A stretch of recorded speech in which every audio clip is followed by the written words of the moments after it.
The secret heroics of animals nobody talks about.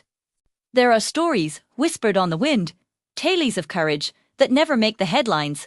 This is one of them. In a quiet, forgotten corner of a national park lived a beaver named Castor. He wasn't the biggest or the strongest, but his dam was a masterpiece. A sprawling fortress of mud and sticks that held back a mighty river, creating a serene pond for his family and countless other creatures. For years, life was peaceful.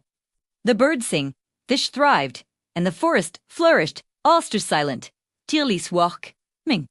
Unseen by the forest dwellers, a season of unprecedented drought had weakened the ancient trees upstream, their roots losing their gaunt grip on Kraking Swal. One moonless night, the forest's gentle slumber was shattered. A deafening crack echoed through the valley, followed by a low, terrifying rumble.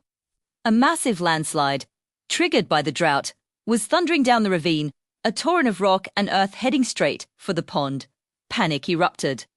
Animals scattered in every direction, but there was nowhere to run.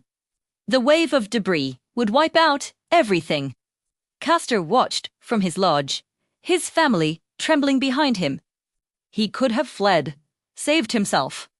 But as he looked at the home he had built, at the terror in the eyes of the frogs, the fish and the frightened deer, he knew he couldn't. This was his dam. This was his watch.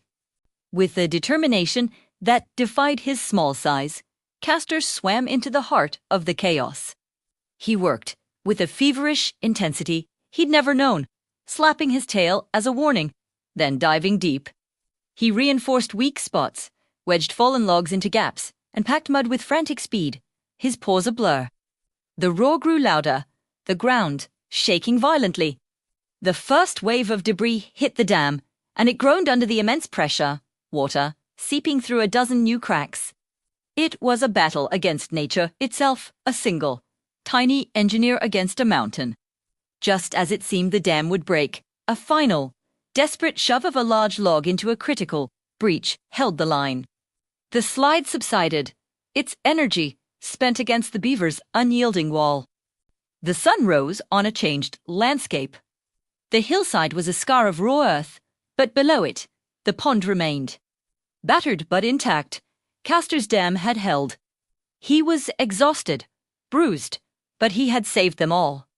The forest slowly came back to life, the creatures returning to the water's edge, not with words, but with a shared, silent understanding of the sacrifice they had witnessed. Castor, the secret hero, simply went back to work, patching the home he had nearly died to protect. Some heroes don't wear capes. They wear fur and have a deep, instinctual love for the world they build. If you enjoyed this story, please like and subscribe for more tales from the wild. Thanks for watching.